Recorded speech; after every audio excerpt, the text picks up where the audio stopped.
देश के लिए जीना, देश के लिए मरना। राजनीति अपनी जगह है, लेकिन देश पहले है। हम देश के लिए काम करने वाले संगठन के कार्यकर्ता हैं। जीवन पुष्प चढ़ा चरणों पर, मांगे मातृभूमि सिंह वर, तेरा वैभव अमर रहे मां, हम दिन चार रहे न रहे, हम दिन चार रहे न रहे। हम ऐसी पार्टी के कार्यकर्ता, देश हमारे लिए पहले है। Nation first, party second, self last. व्यक्ति पहले, दल से पहले देश है, व्यक्ति सबसे आखिरी में आता है। तो 15 अगस्त 1947 को देश आजाद हुआ। स्वतंत्रता के पहले इस देश के क्रांतिकारियों के मन में एक संकल्प था कि देश के लिए हमको मरना है, देश को हमको स्वतंत्र कराना है। अगर फांसी के फंदे पर झूलना पड़े तो झूलेंगे, गोलियां खाना है तो खाएंगे, जेल जाना है तो जाएंगे, लेकिन देश को स्वतंत्र कराएंगे। लेकिन आजादी के बाद ऐसे लोगों की आवश्यकता थी जो देश के लिए जी सके। देश के लिए मरना तो आसान होता है, लेकिन स्वयं को तिल तिल कर कराना, तिल तिल कर चलाना, जीवन देश के लिए अर्पित कर देना, ना मेरा मान, ना मेरा अपमान, ना मेरा यश, ना मेरी जय, केवल भारत माता की जय, ये भाव ऐसे लोगों के मन में रहे। और ऐसे लोग केवल और केवल मिलते हैं तो भारतीय जनता पार्टी में मिलते हैं। जब देश की सरकार बनी तो देश के पहले प्रधानमंत्री ऐसे व्यक्ति बने जिनकी सोच भारत केंद्रित नहीं थी। और ऐसा कहते हैं कि विदेशी सोच और विदेशी कोच कभी आपको लंबा नहीं चला सकते। जो कहते थे I am Hindu by accident, India is the nation of making, हम राष्ट्र बनने जा रहे हैं जो राष्ट्र चिरातन है, पुरातन है, सदियों पुराना जिसका इतिहास है। अरे 5 लाख साल तो वैज्ञानिकों ने भी मान लिया, राम सेतु 5 लाख साल पुराना है, यह प्रमाणित हो गया। द्वारिका खंबात की खाड़ी मिल गई, वो भी हजारों साल पुरानी, प्रमाणित हो गया। उस देश का प्रधानमंत्री यह कहा कि हम देश बनने जा रहे हैं।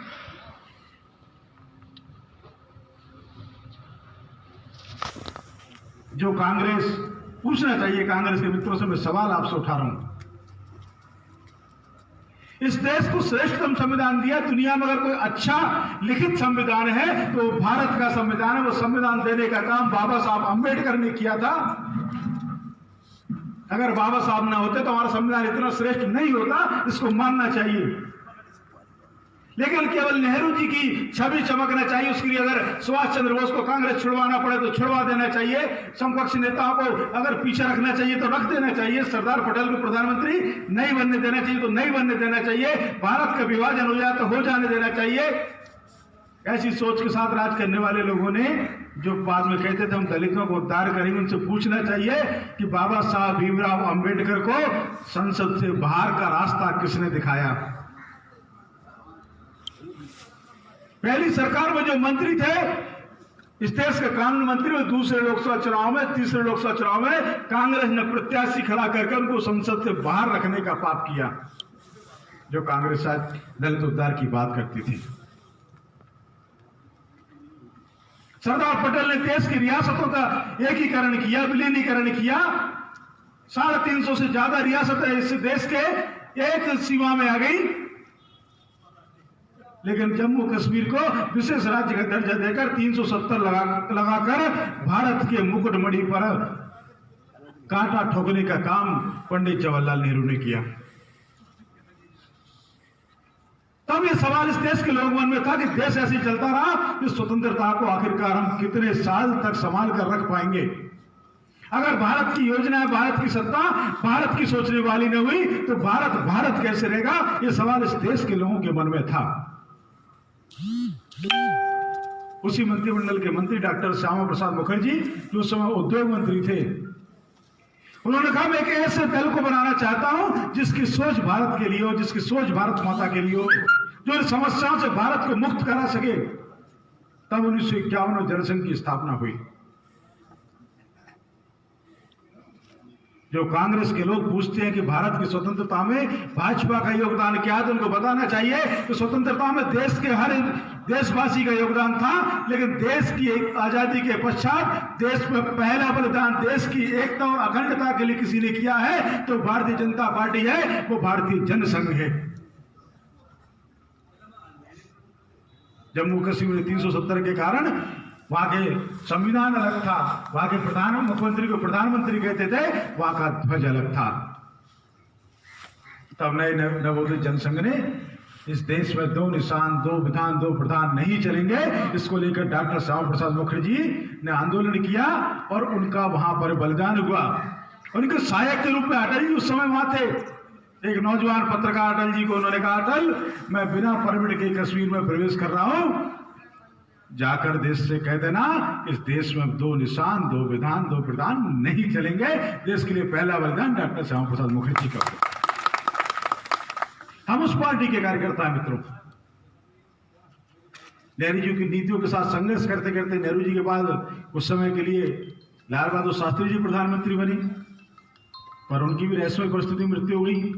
और एक ये सवाल इस देश के सामने है कि जो नेहरू और नकली गांधी खानदान को चुनौती बनता है, उसकी आखिर रहस्यमय मृत्यु क्यों होती है, पूछना चाहिए। नेताजी सुभाष चंद्र बोस की रहस्यमय मृत्यु क्यों हुई, यह पूछना चाहिए। लाल बहादुर शास्त्री की मृत्यु आज भी रहस्य बनी हुई है। डॉक्टर श्यामा प्रसाद मुखर्जी की मृत्यु आज भी रहस्य बनी हुई है। और नई पीढ़ियों में जो सोनिया गांधी के लिए चुनौती बने, स्वर्गीय माधवराव सिंधिया जी और राजेश पायलट की मृत्यु आज भी रहस्य बनी हुई है। जो इस परिवार के लिए चुनौती बना, वो काल के काल में सब क्यों समा गया, ये सवाल इस देश के सामने मित्रों। कह रहे अनेक सवाल, इनके जवाब हमको ढूंढना होंगे। लेकिन जनसंघ अपनी भूमिका में देश के लिए काम करने वाला, देश के लिए सोचने वाला, देश पहले दल बाद विचार के साथ काम करने वाला,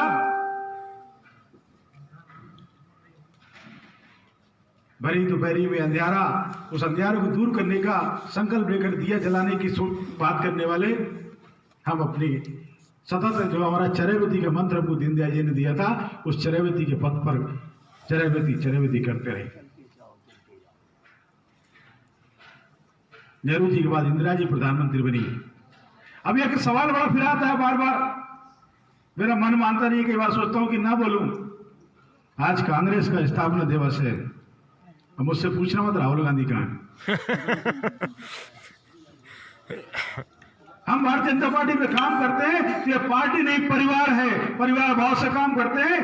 मेरे कार्यकर्ता का सुख मेरा सुख है, मेरे कार्यकर्ता का दुख मेरा दुख है। देश के कार्यकर्ता एक भाव से काम करते हैं। बंगाल में अगर कार्यकर्ताओं पर हमला होता तो देश के प्रधानमंत्री फोन लगाकर पूछते हैं कि आपकी तबीयत तो ठीक है, कोई दिक्कत तो नहीं आई। यह पार्टी में परिवार है, लेकिन कांग्रेस एक परिवार की पार्टी, एक परिवार की प्रॉपर्टी है। नेहरू जी के बाद इंदिरा जी के बाद राजीव जी के बाद सोनिया जी के बाद राहुल जी, अब राहुल जी ने तो कुछ किया नहीं। तो प्रियंका जी, उनके बच्चे, नड्डा जी के बाद कौन, कोई बता सकता है? बीडी शर्मा जी के बाद कौन, कोई बता सकता है? चंद्रपाल के बाद कौन मंडल अध्यक्ष, कोई बता सकता है? कोई दावा कर सकता है कि मैं बन सकता हूं? क्योंकि कार्यकर्ता आधारित पार्टी है। यहां कार्यकर्ता सब कुछ है, पार्टी सब कुछ है। संगठन जिसको चाहेगा उसको उत्तरदायित्व दे देगा। आज आपने कहा मैं भाषण कर रहा हूं, 1 मिनट बाद में नीचे बैठूंगा, दूसरा कोई भाषण कर रहा होगा। या मंच के लिए प्रतिस्पर्धा नहीं होती, या फोटो के लिए प्रतिस्पर्धा नहीं होती। व्रत चित्र में नाम छपेगा, पहनूंगा स्वागत समवार, छोड़ चले यह क्षुद्र भावना, हिंदू राष्ट्र के तारणहार। इस भाव के साथ भाजपा काम करती है।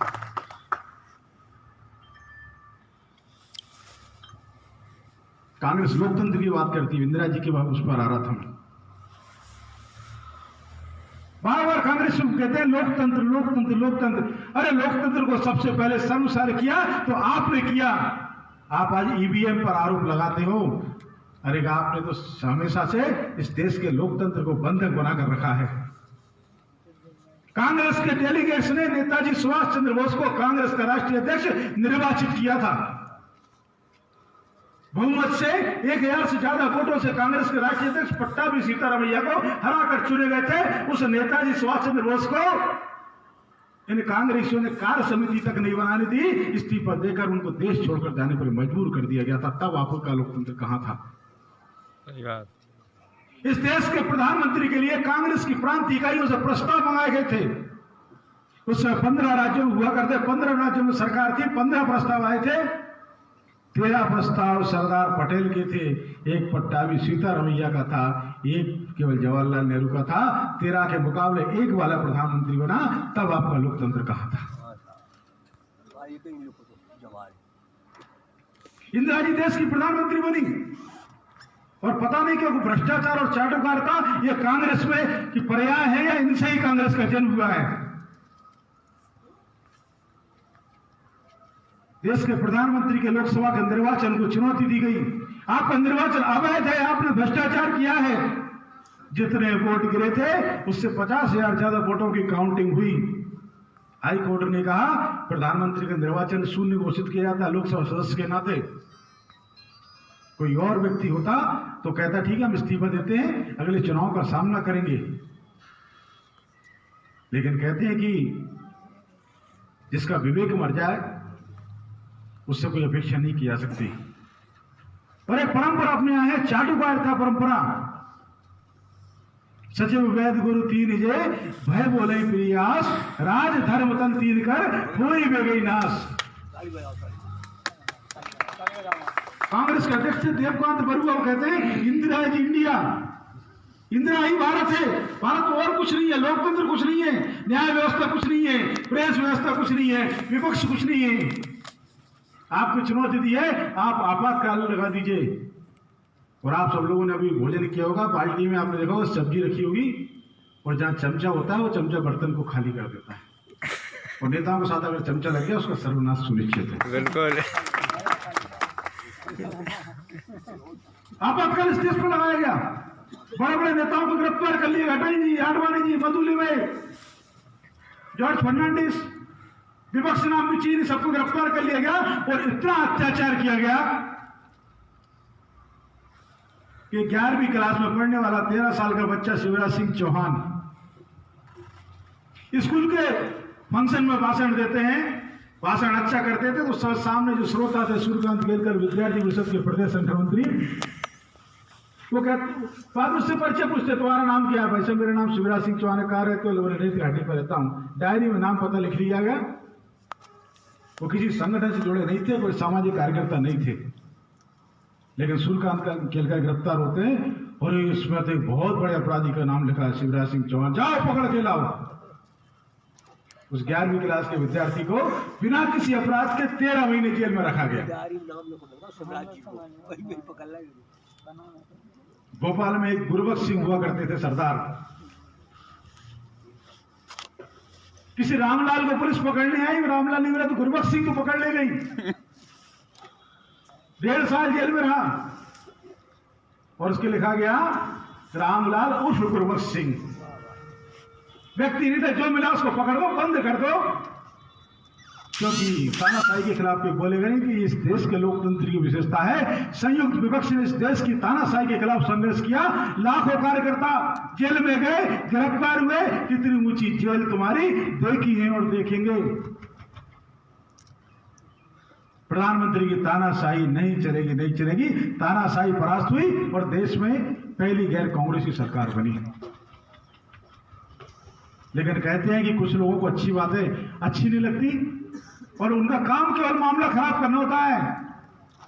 अगर शादी में अच्छा भोजन बनाए तो कैसे सब्जी में मुट्ठी भर के नमक डाल दो, सामने वाले की इज्जत खराब हो जाए। विघ्न संतोषी लोग ही केवल विघ्न फैलाने के काम करते हैं। अच्छी वाली सरकार चली, जनता पार्टी काम कर रही, सवाल उठाया गया अटल, आडवाणी और जनता, बाकी लोग तय करें कि आप राष्ट्रीय स्वयंसेवक संघ के सदस्य रहेंगे या जनता पार्टी के साथ काम करेंगे। अटल जी ने कहा पार्लियामेंट की बैठक में, ये आप क्या कह रहे हैं, हम संघ को छोड़ दें? राष्ट्रीय स्वयंसेवक संघ हमारी काम करने की प्रेरणा है।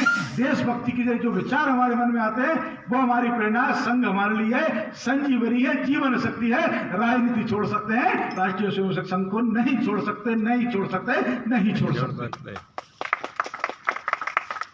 जनता पार्टी के विभाजन हुआ, भारतीय जनता पार्टी नया संगठन बना। एक मन में सवाल था क्या होगा, दिशा क्या होगी। तब अध्यक्षीय भाषण करते अटल जी ने कहा इस सागर के तट पर खड़े होकर मैं गर्व के साथ यह घोषणा करता हूं। भगत सिंह जी क्या बोला था? अंधेरा छटेगा, सूरज निकलेगा, कमल खिलेगा। एक संकल्प लेकर हम आगे बढ़े, क्योंकि हम देश के लिए काम करने वाले हैं, देश को परम वैभव के शिखर पर ले जाकर के लिए काम करने वाले हैं। हमारा लक्ष्य स्पष्ट है, सत्ता हमारे लिए साधन है, साध्य नहीं। हमारा साध्य तो गौरवशाली, वैभवशाली, समृद्धशाली, संपन्न राष्ट्र है, सक्षम राष्ट्र है। भारत माता की जय हमारा उद्देश्य है, उसको लेकर हम काम करने वाले हैं। और मित्रों, जब बात आई कि अयोध्या में बाबा श्री राम मंदिर बनना चाहिए, तो भारतीय जनता पार्टी ने इसने कहा कि जहां राम ने जन्म लिया है मंदिर वहीं बनाएंगे, राम लला हम आएंगे, मंदिर वहीं बनाएंगे, मंदिर भव्य बनाएंगे। जय श्री राम, जय श्री राम। राम हमारे लिए आराध्य है, राम हमारी प्रेरणा है, राम का मंदिर बनना चाहिए। हम नारा लगाते थे, राम लला हम आएंगे, मंदिर वहीं बनाएंगे। दिग्विजय सिंह फुसकार मारता था। भाजपा वाले कहते हैं राम लला हम आएंगे, मंदिर वहीं बनाएंगे, तारीख नहीं बताएंगे। अरे हम लोकतंत्र वाले व्यक्ति हैं, सिद्धांतों पर चलने वाले व्यक्ति हैं, मामले न्यायालय में विचाराधीन थे, इसलिए हम तारीख नहीं बताते थे। जब माननीय न्यायालय ने निर्णय दे दिया कि जहां राम का वही जन्म स्थान है, तब हमने राम मंदिर भी बन रहा है, तारीख भी बता दी। राम लला हम आएंगे, मंदिर वहीं बनाएंगे, तारीख भी बताएंगे। दिग्विजय सिंह बताओ, सोनिया बोले के दर्शन करने कब जाएंगे? हमने जो कहा वो किया। हमारी कथनी करनी में अंतर नहीं है। कथनी करनी के अंतर को लगातार कम करने जाना, ये भाजपा के कार्यकर्ताओं की विशेषता है। जो कहते हैं वो करते हैं, और जितना कर सकते हो उतना कहते हैं। सही बात। ये भारतीय जनता पार्टी है। उस समय देश को तोड़ने के एक षड्यंत्र और हुआ। इस देश को आरक्षण का एक दांव खेलकर अगड़ा पिछड़ा दलित सवर्ण करते हुए भेदभाव फैलाने का प्रयास हुआ था। भाजपा ने कहा हम सब भारत मां के लाल, भेदभाव का कहां सवाल, कश्मीर हो या कन्याकुमारी, भारत माता एक हमारी। हिंदू हिंदू एक रहे, भेदभाव को नहीं समय। हिंदू तन मन हिंदू जीवन, रग रग हिंदू मेरा परिचय, ये कहने वाले कोई थे तो भारतीय जनता पार्टी के कार्यकर्ता थे। और हिंदू इसलिए क्योंकि हिंदू धर्म में जो कहता है जो चाहे जिस पथ से आए, साधक केंद्र बिंदु पहुंचेगा। ईश्वर एक है, उसकी पूजा पद्धति के रास्ते, उसके माध्यम अलग अलग हैं। ये कोई सिखाता है तो मेरा हिंदू धर्म कहलाता है, इसलिए हम हिंदुत्व को अपना मानते हैं। आप अपने जिस पंथ के मानने वाले हो, उस पंथ को, उस मजहब को मानते जाइए, लेकिन भारत माता की जय पर कोई समझौता नहीं होगा। देश की एकता, अस्मिता, अखंडता, सुरक्षा के साथ कोई समझौता नहीं होगा। और इसलिए मैं मजाक में कहता हूं कई बार कि भाजपा ने कलाम को चुना, कांग्रेस ने हामिद अंसारी को चुना। जो अंतर अब्दुल कलाम में है, जो अंतर हामिद अंसारी में है, वही अंतर कांग्रेस और भाजपा में है। हमारा मुसलमान अब्दुल कलाम है, उनका मुसलमान हामिद अंसारी है। ये व्यक्ति का नहीं, ये सोच का अंतर है। आपकी सोच के साथ देश को आगे बढ़ाना चाहते हैं।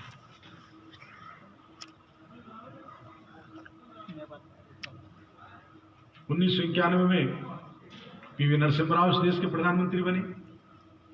पर पता नहीं कांग्रेस और घोटाले एक दूसरे के लिए बने हैं क्या? शेयर, शक्कर, हवाला जैसे कई सारे घोटाले सरकार में हुए। एक सबल विपक्ष की भूमिका उस समय जनता पार्टी ने निभाई। और एक अच्छी बात उस समय हुई जब संयुक्त राष्ट्र संघ में इस देश के प्रतिनिधिमंडल को भेजा गया, तो अटल जी ने उसका नेतृत्व किया। और मित्रों, यहां जो इस बात को हम कहते हैं कि देश हमारे लिए पहले है, कांग्रेस की सरकार थी, अटल जी नेता प्रतिपक्ष थे, लेकिन फिर भी उनको इस देश का नेतृत्व करने के लिए संयुक्त राष्ट्र संघ में भेजा गया। महाभारत का एक प्रसंग मुझे ध्यान में आता है। कौरव और पांडवों में कितना बैर था हम सब जानते हैं। महाभारत के युद्ध के पहले कौरवों को किसी ने बंदी बना लिया। जब पांडवों की बात चली तो सारे पांडव खुश हो गए।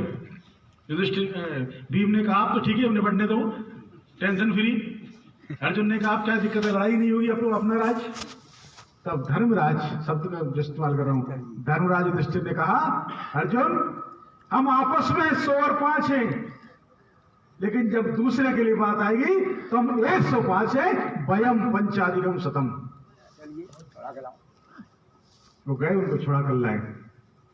जब अटल जी से पूछा बाकी मीडिया ने कि आपकी सरकार के बारे में आपको क्या कहना है, आप नेता विपक्ष हैं। तब अटल जी ने कहा, मैं जिस पार्टी से आता हूं उस पार्टी के लिए देश पहले है। मैं यहाँ देश के प्रतिनिधि के नाते आया हूं, मैं देश की बात करूंगा, कोई राजनीति की बात नहीं करूंगा। ये भारतीय जनता पार्टी। अटल जी प्रधानमंत्री बने, उसके बाद हम सब जानते हैं, हम सब लोग मोबाइल लेकर बैठे हैं। संचार क्रांति इस देश में आई, गांव गांव में प्रधानमंत्री सड़क पहुंची, भारत के स्वाभिमान का प्रस्फुटन उस समय हुआ। पोखरण इस देश ने किया, परमाणु परीक्षण इस देश ने किया। तब हमारे बदरवास क्षेत्र के गांव के किसान और नौजवान ने भी अपने मूछ पर ताव देते हुए कहा कि अब तो भारत ने परमाणु बम बना लिया है, किसी भी दिन पाक को साफ कर देंगे।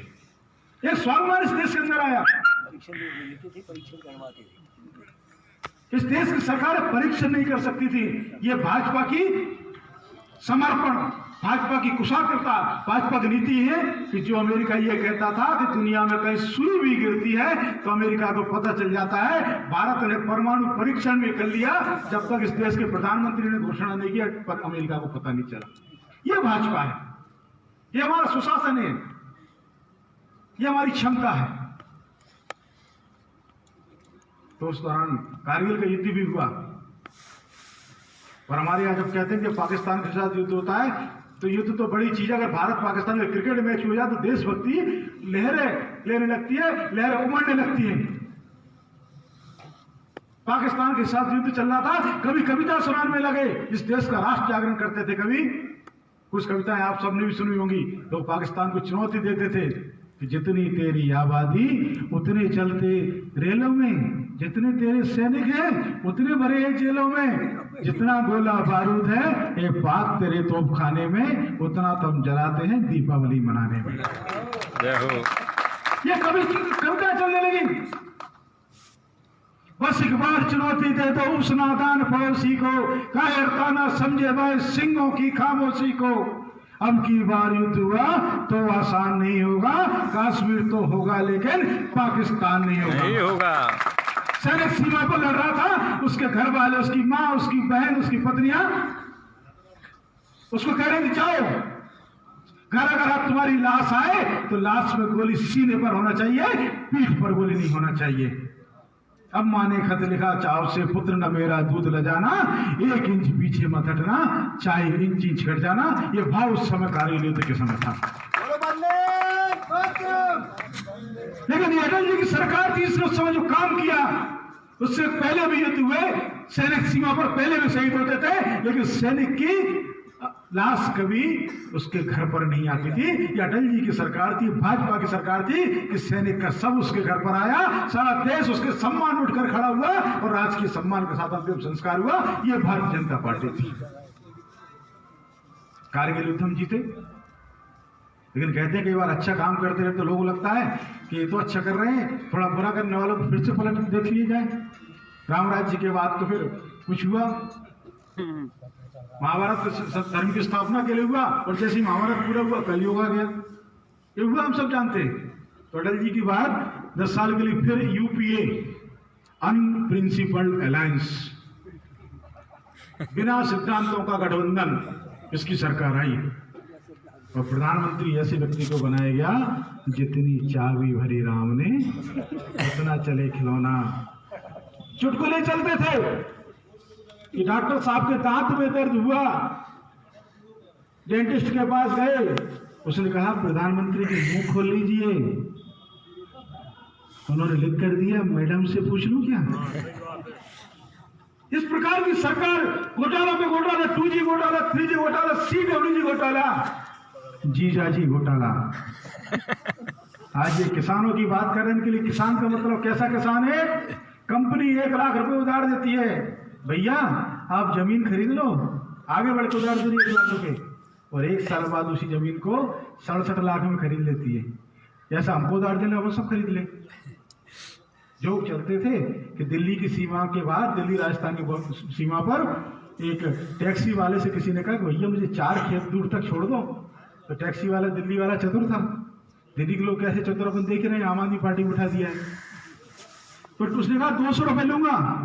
वो बैठ गया, वो चलता गया 4-5 घंटे होगा। उसने कहा ये तू रुकने का नाम नहीं ले रहा, तूने कहा था 4 खेत, बोले मैं आपको बताना बोलिए खेत और रावट वाड्रा के थे। ये किसानियत की बात करेंगे। इस प्रकार के अंधेरों की परिस्थितियों में देश को लगा कि देश का क्या होगा, देश कैसे चलेगा। लोग मजाक करते थे कि इस देश में एक विदेशी आया और सारे भारत में घूमा, घूमने के बाद उसने कहा कि मैं इस निष्कर्ष पर पहुंचा हूं कि भारत में भगवान है। तो मेरे जैसे व्यक्ति बड़ा खुश हुआ जो आध्यात्मिक व्यक्ति होते, यार तो ये कह रहे हैं कि भारत में भगवान ने कहा आपने कहां दर्शन कर लिए? बोले भगवान के दर्शन नहीं कर लिए, आपकी सरकार देखकर ऐसा लगता है कि सब भगवान भरोसे चल रहा है। ये उस समय की परिस्थिति थी। कहा इस निराशा से देश कैसे निकले? तब 2014 में हमने ऐसे व्यक्ति को इस देश के प्रधानमंत्री पद का प्रत्याशी चुना जो खरा परखा जांचा, हर कसौटी पर सांचा था। इसका सुशासन इस देश ने देखा था। अब की बार मोदी सरकार, अच्छे दिन आने वाले हैं। एक व्यक्ति जिसके मन में राष्ट्र के लिए कुछ करने का संकल्प था, कुछ सपना था, 2014 में वो सरकार इस देश में आई जिसने संसद की देरी की चरण वंदना करके ना खाऊंगा ना खाने दूंगा सुशासन का एक मंत्र दिया। सारी दुनिया में भारत की प्रतिष्ठा को इसने स्थापित किया। 5 साल की सरकार में भ्रष्टाचार का एक आरोप नहीं लगा। हमने जो कहा वो करके दिखाया मित्रों। एक सुशासन की नई परिभाषा हमने दी। ये कांग्रेस वाले केवल कहने का काम करते थे। नेहरू जी कहते थे गरीबी हटाओ, इंदिरा जी कहती थी गरीबी हटाओ, राजीव जी कहते थे गरीबी हटाओ, मनमोहन सिंह जी कहते थे गरीबी हटाओ। गरीबी नहीं हटी तो सोनिया गांधी की हटी जो इटली से भारत आई थी, दुनिया की आज सबसे चौथी अमीर महिला है। ये पूछना चाहिए कहां से बनी। भारत की गरीबी नहीं हटी, लेकिन नरेंद्र मोदी जो इस देश के प्रधानमंत्री बने वो जानते थे कि गरीब के घर में पैदा हुआ, जिसकी मां बर्तन मांझ कर बच्चों को पढ़ाती थी, वो बड़ा किया, वो जानता था गरीबी क्या होती, गरीबी कैसे हटती है। तो जब गरीब के घर में पक्की छत होगी तो गरीबी हटेगी। जब गरीब के घर में उज्ज्वला का गैस चूल्हा होगा तो गरीबी हटेगी। जब गरीब के घर में 24 घंटे लाइट होगी तो गरीब हटेगी। जब गरीब को भी उतना अच्छा इलाज मिलेगा जितना अमीर को मिलता है तो गरीब हटेगी। जब गरीब को बैंक में खाता होगा तो गरीब हटेगी। ये करने का काम किसी ने किया तो प्रधानमंत्री नरेंद्र मोदी ने किया। ये कांग्रेस को एक किस्सा में ध्यान में आ रहा है। एक बार एक व्यक्ति के ऊपर भगवान प्रसन्न हो गए। उन्होंने कहा तू बहुत गरीब है, मैं तेरे को वरदान देता हूं, ये शंख ले जा, जो मांगोगे वो ये शंख तुमको देगा। उन्होंने उसको विधि बता दी। वो शंख लेकर चला। उसका गांव दूर था, रास्ते में जंगल पड़ता था, उसके एक परिचित का घर था, उसके घर में वो रात रुका। उसने कहा भैया आज रात रुकने दे, खाना आना तो मैं खा लूंगा। वो भी इसको जानता था इसके पास खाना कहां से है, भुक्कड़ आदमी है। चलो ठीक है भैया, तू कह रहा तो रुक जा। उसने इसको रुकने की व्यवस्था कर दी और वो ताक में था ये करता क्या देखना है। रात में जब सब सो गए, इसको लगा सब सो गए, इसका वो परिचित तो जाग रहा था। वो शंख को निकालता है, पूजा विधि करता है, कहता है शंख बढ़िया 56 प्रकार का पकवान निकाल दे। जैसा इसने कहा शंख ने खाना दे दिया। खुशबू फैल गई, उसको समझ आया कुछ मामला गड़बड़ है। ये खा पी के मस्त होकर सो गया। उसने वैसे ही दूसरा शंख निकाला, इसकी थैले में रख दिया, ये शंख बदल लिया। अब ये घर पर पहुंचा, अपनी पत्नी को कहा अपने दिन बदल गए, ये शंख हमको मिल गया है, हमारे अच्छे दिन आ गए। बोले बताओ कैसे? उसने शंख की पूजा की, उसको कहा शंख 5 रुपए दे। शंख कहता है 5 क्यों लेते हो, 10 ले। भैया 10 दे दे। 10 क्यों मांगते हो, 20 ले। 20 दे दे। 20 को मांगते 50 ले। 50 दे दे। 50 के मांगते 100 ले। 100 दे दे। 100 के मांगते 200 ले। जितनी ये संख्या मांगता था शंख उससे दुगनी की राशि बताता जाता था। जैसे जैसे होता संख्या लाखों करोड़ों में पहुंच गई, इसलिए पसीना पसीना हो गया। भैया तू बोल रहा है, दे कुछ नहीं रहा, मामला क्या है? शंख ने कहा भैया तुम समझ नहीं रहे हो, जो देता शंख बदल गया है, जो देता था वो शंख था, मैं तो ढपोल शंख हूं, केवल बोलता हूं, कहता कुछ नहीं।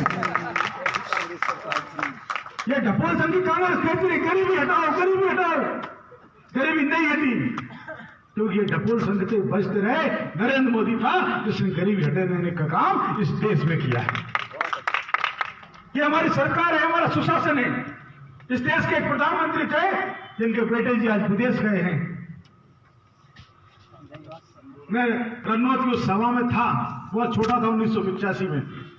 उन्होंने कहा कि मैं 1 रुपये बेचता हूं, 85 पैसे बिचौलिए खा जाते हैं, 15 पैसे गरीब तक पहुंचता है। 2 दिन पहले आप उसमें किसान सम्मान निधि कार्यक्रम आप सब लोग रहे होंगे। 9 करोड़ किसानों को 18,000 करोड़ रुपए भेजे गए, 1 पैसे की भी लीकेज नहीं हुई। ये भारतीय जनता पार्टी नरेंद्र मोदी के सुशासन है। इस प्रकार की परिस्थितियों में हमारी सरकार चल रही है। हम काम कर रहे हैं, देश विकास के पथ पर आगे जा रहा है, दुनिया में भारत का डंका पिट रहा है। पहले विदेश के प्रधानमंत्री किसी भी देश में जाते थे, उनका कोई विदेश मंत्री लेने आता था, विदेश सचिव लेने आता था, या कोई प्रमुख व्यक्ति लेने आता था। लेकिन आज जब इस देश के प्रधानमंत्री दुनिया के किसी भी देश में जाते हैं तो वहां का राष्ट्र अध्यक्ष, वहां का प्रधानमंत्री प्रोटोकॉल तोड़कर आता है। ये नए दौर का भारत है। जब तक पाकिस्तान पे हमला कर देता था, लेकिन आज अगर हमला करता है तो हम घर में घुसकर मारने की क्षमता रखते हैं। ये नए दौर का नरेंद्र मोदी के नेतृत्व वाला भारत है। लेकिन मतलब जैसे जैसे सरकार चल रही है, आप सब लोग किसान लोग हैं, किसानी से आपका संबंध नहीं। अच्छा बड़ा खेत होता है, उसमें बामी भी रहती है, बामी। कई सारे बिस्तर बैठे रहते हैं, हमको पता नहीं होता, लेकिन जब पानी डालते हैं तो उससे बाहर आ जाते हैं। जैसे जैसे सरकार का सुशासन का, राष्ट्रवाद का पानी बढ़ रहा है इस देश में, ये सांप पिनों से बाहर आ रहे हैं। इस देश के कैंपस में, कॉलेज में नारे लगते हैं, अफजल हम शर्मिंदा हैं, तेरे कातिल जिंदा है। तुम कितने अफजल मारोगे, हर घर से अफजल निकलेगा, भारत तेरे टुकड़े होंगे, इंशाअल्लाह इंशाअल्लाह। ऐसे नारे इस देश में रखते हैं। तो वहां भाजपा के कार्यकर्ताओं का दायित्व बनता है कि कहीं ये ना हो इस धैर्य के हिमखंड गल जाएं, स्वर शालीनता के सहज सरारों में बदल जाएं, जिन्हें हो बैर भारत माता से, कहीं तो इस देश से निकल जाएं। तुम कहते हो हर घर से अफजल निकलेगा, जिस घर से अफजल निकलेगा हम घर में घुसकर मारेंगे। हम जाति पंथ को नहीं मानते, हम धर्म को नहीं मानते, लेकिन हम धर्म के आधार पर विरोध नहीं करते, लेकिन जो अधर्म करेगा उसका सर्वनाश करना हमको आता है। अन्याय सहकर चुप रहना यह महादुष्कर्म है, न्यायार्थी बंधु को भी दंड देना धर्म है। इसी के कारण ही महाभारत का रण हुआ, जो भव्य भारत के उत्थान का कारण हुआ। अशफाक उल्लाह खां हमारे लिए पूजनीय है, एपीजे अब्दुल कलाम हमारे लिए पूजनीय है, लेकिन जो भारत के टुकड़े की बात करेगा, जो भारत की संसद पर हमला करेगा, उस अफजल गुरु को फांसी देने का काम भी भारत की सरकार करेगी, भारत जनता उसका समर्थन करेगी। तो यहां भड़काने का काम होता है। संभावनाओं के आधार पर इस देश में आंदोलन खड़े किए जाते हैं, व्हाट्सएप पर चुटकुले बनाए जाते हैं। 2018 में आपने देखा हो किस प्रकार से जातिवाद का विरोध हमारे देश में बोला गया। व्हाट्सएप चले, एसएमएस चले, भारत बंद के नारे दिए गए, कौन था पीछे पता नहीं चला। जिस घटना को मैंने उल्लेख किया वो हुआ। तो जब सीए और एनआरसी आया, एक डर बैठा दिया गया, जो नरेंद्र मोदी आ गया है, भारत के मुसलमानों को सबको पाकिस्तान भेज देगा या समुद्र में काट के फेंक देगा। संभावनाओं के आधार पर आंदोलन खड़े गए, 3 पीढ़ी के कागज दिखाना पड़ेंगे। अब कागज कहां से लाए? कागज बकरी खा गई, बकरी को अब्बू खा गई। ये भाषण पर चलो, मैं नहीं कह रहा हूं। और ऐसी संभावना के आधार पर 45 दिन तक दिल्ली को बंधक बना के रखा गया। मैं पूछना चाहता हूं आप लोगों से, मेरे लोगों से पूछिए कि आज 2 साल में एक भी व्यक्ति को पाकिस्तान भेजा गया, एक भी व्यक्ति को समुद्र में काट के डाला गया क्या? लेकिन भड़काने का काम करते। अभी एक नया आंदोलन चल रहा है, किसान आंदोलन। किसान उसमें नहीं है। पंजाब की हालत ये, मुझे कहने में कोई संकोच नहीं है। सबसे बड़ा और प्रथम स्थान है नसेलान जी, भैया बोलेगा सबसे पहले नंबर पर। कि कोई किसान क्यों झूठ फैलाया जा रहा है? एमएसपी खत्म हो जाएगा, मंडियां बंद हो जाएंगी। अप्रैल से कानून लागू है, पिछले संसद सत्र से एक भी मंडी बंद नहीं हुई, एमएसपी खत्म नहीं हुआ। और तो और मिस्टर पप्पू कहते हैं अंबानी आएगा, हवाई जहाज में खेत रख के ले जाएगा। लोग मान रहे हैं उसकी बात को। ये वो लोग हैं। एक किस्सा मुझे याद आ गया। एक खरगोश था, बहुत सोचता था। आपने कई लोगों से 5वीं 6वीं क्लास में कहानी थी वो खरगोश जो बहुत सोचता था। सोचता था कुछ नया सोचता रहता, सो रहा था, उसने तेज आवाज सुनी और मर गए, दुनिया खत्म हो रही, दुनिया खत्म हो रही। भाग लिया, वो भागा गांव के बाहर, उसको लोमड़ी मिली। भैया कहां जा रहे, दुनिया खत्म हो रही, तू भी भाग। खरगोश, उसके पीछे लोमड़ी। रास्ते में कुत्ता मिला, कहां जा रहे हो, दुनिया खत्म हो रही, तू भी भाग। उसके पीछे कुत्ता चल दिया। फिर गधा मिला, कहां जा रहे हो, दुनिया खत्म हो रही है, उसके पीछे गधा चल दिया। कहां जा रहे हो, घोड़ा मिला, बोले दुनिया खत्म, तुम भी चलो। एक के पीछे सारे जानवर भागते जा रहे हैं, भागते जा रहे हैं। कहां जा रहे हैं, दुनिया खत्म हो रही है, पता किसी को नहीं। सबसे आगे शेर मिला, कहां जा रहे हो, तुम भी भाग लो, जंगल अंगल नहीं रहेंगे, राजा नहीं रहोगे। क्या हो गया, दुनिया खत्म। किसने कहा, बोले मेरे को तो ऊँट ने कहा। तेरे को किसने कहा, मेरे घोड़े ने कहा। तेरे को किसने कहा, मेरे गधे ने कहा। तेरे को किसने कहा, मेरे कुत्ते ने कहा। तेरे को किसने लोमड़ी ने कहा। आते आते खरगोश के पास आया, तेरे को किसने कहा। मेरे को किसी ने नहीं कहा, मुझे तो आवाज आई तो मुझे लगा दुनिया खत्म। ये हाल इस किसान आंदोलन का है। जिस किसी के पास जियो की सिम हो, उससे भी कहा जाएगा तेरा मोबाइल अंबानी ले जाएगा। देश के प्रधानमंत्री ने आश्वासन दिया, कृषि मंत्री ने आश्वासन दिया, उसके बाद भी भ्रम फैलाने का काम। क्योंकि जब ये मुकाबला नहीं कर सकते तो भ्रम फैलाते हैं, जीत नहीं सकते तो आरोप लगाते हैं, कहते हैं ईवीएम को मोदी जी ने हैक कर लिया। हैदराबाद में कौन सी ईवीएम से चुनाव हुए थे, बैलेट से चुनाव हुए थे। हम 4 से 44 हो गए, पर मानना पड़ेगा राहुल गांधी को, एवरेज 100% रहा। पिछले चुनाव में भी 2 सीटें थी, इस चुनाव में भी 2 सीटें रही। अभी कोई मेरे से पूछ रहा था बंगाल से आए हो, मैं बंगाल अभी 5 दिन रहकर आया। वहां का कार्यकर्ता जीने मरने को तैयार है, 24 घंटे कार्यकर्ता मेहनत हमारा करता है, तब हम चुनाव जीतते हैं। आपका होने वाला राष्ट्रीय अध्यक्ष आज ऐश करने को विदेश में गए, आपकी पार्टी की स्थापना दिवस है, आप अपने स्थापना दिवस पे भी कार्यकर्ताओं के साथ रही हो, इसलिए आप चुनाव हारते हो। इसलिए परिस्थितियां मित्रों, समय के अनुसार, परिस्थिति के अनुसार देश के लोगों के बीच में जाकर उनको भाजपा की नीति सरकार की नीतियों को समझाना पड़ेगा। कैसे हर व्यक्ति को प्रधानमंत्री उज्ज्वला योजना का लाभ मिले, कैसे हर व्यक्ति के पास प्रधानमंत्री आवास आए, कैसे सबके आयुष्मान कार्ड बने, कैसे सबके जनधन में खाते खुले। जो जो नीतियां सरकार की हैं, प्रदेश सरकार की हैं, चाहे लाली लक्ष्मी योजना हो, चाहे तीर्थदर्शन योजना हो, चाहे संबल योजना हो, उन योजनाओं का लाभ मिले। और ऐसे जो षड्यंत्र फैलाने वाले लोग हैं, इनको उचित जवाब हम दे सके, उसके लिए हमको तैयार रहना पड़ेगा। क्योंकि हम राष्ट्र के सजग प्रहरी हैं। अभी जब कोरोना आया, हमारे राष्ट्रीय अध्यक्ष ने आह्वान किया, फीड द नीडी, जो जरूरतमंद है उसको भोजन कराइए। बाकी किसी पार्टी ने नहीं कहा, क्योंकि हम उस सिद्धांत को मानने वाले हैं, साईं इतना दीजिए जामे कुटुंब समाए, मैं भी भूखा ना रहूं, साधु भी भूखा ना जाए। इस भावना के साथ हम उस दर्शन को मानने वाले लोग हैं। हमारे हो सकता है हमारे परिवार के लोग उसमें भूखे रहे होंगे, पर हमारे पड़ोस में कोई भूखा नहीं सोया। हमारे कई कार्यकर्ता कोरोना की चपेट में आए, लेकिन वो कोरोना की सेवा में लगे रहे। हमने भोजन उपलब्ध कराया, हमने जल उपलब्ध कराया, जो नंगे पांव चल रहे थे उनकी चप्पल उपलब्ध कराई, हमने ब्लड डोनेशन से भी लगाए। और कांग्रेसियों से पूछना चाहिए, मैं जिस बात का उल्लेख कर रहा हूं, हम सबको गर्व होना चाहिए। हमने प्लाज्मा डोनेशन में सबसे आगे कोई रहे तो भारतीय जनता पार्टी के कार्यकर्ता रहे। तो देश में पहला प्लाज्मा जिसको कोरोना हो गया, जो ठीक हो गया, उसका प्लाज्मा अगर कोरोना के मरीज को दिया जाए तो ठीक होता है। राजनीति में पहला व्यक्ति कोई प्लाज्मा डोनर था तो भारतीय जनता पार्टी के राज्यसभा सांसद श्रीमती ज्योतिरादित्य सिंधिया थे, जिन्होंने देश में किसी नेता ने पहला किया। ये भाजपा के संस्कार है। देश में जो 10 सांसद सर्वश्रेष्ठ चुने गए हैं,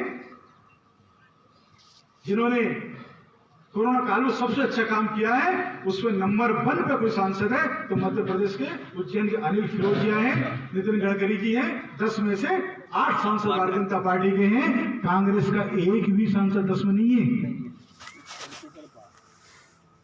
हम उन संस्कारों को लेकर चलते हैं। सारे देश के निवासी हमारे अपने हैं, हमारे भाई बंधु है। मेरे भाई को कष्ट होगा तो मुझे कष्ट होगा। इसलिए हम इस विचार को, इन संस्कारों को लेकर जनता के बीच में जाएं, जन जन के बीच में जाएं, अलख जगाएं। हम लोग अगर संक्षेप में उसको कहें, जो अनपढ़ है उसे पढ़ाएं, जो चुप है उसको वाणी दें, बिछड़ गए जो उन्हें मिलाएं, प्यासी धरती को पानी दें, हम मेहनत के दीप जलाकर नया उजाला करना सीखे। देश हमें देता है सब कुछ, हम भी तो कुछ देना सीखे। यही भाजपा की और हमारा दायित्व है। इतना ही आज आप सबसे कहना था। बहुत बहुत धन्यवाद।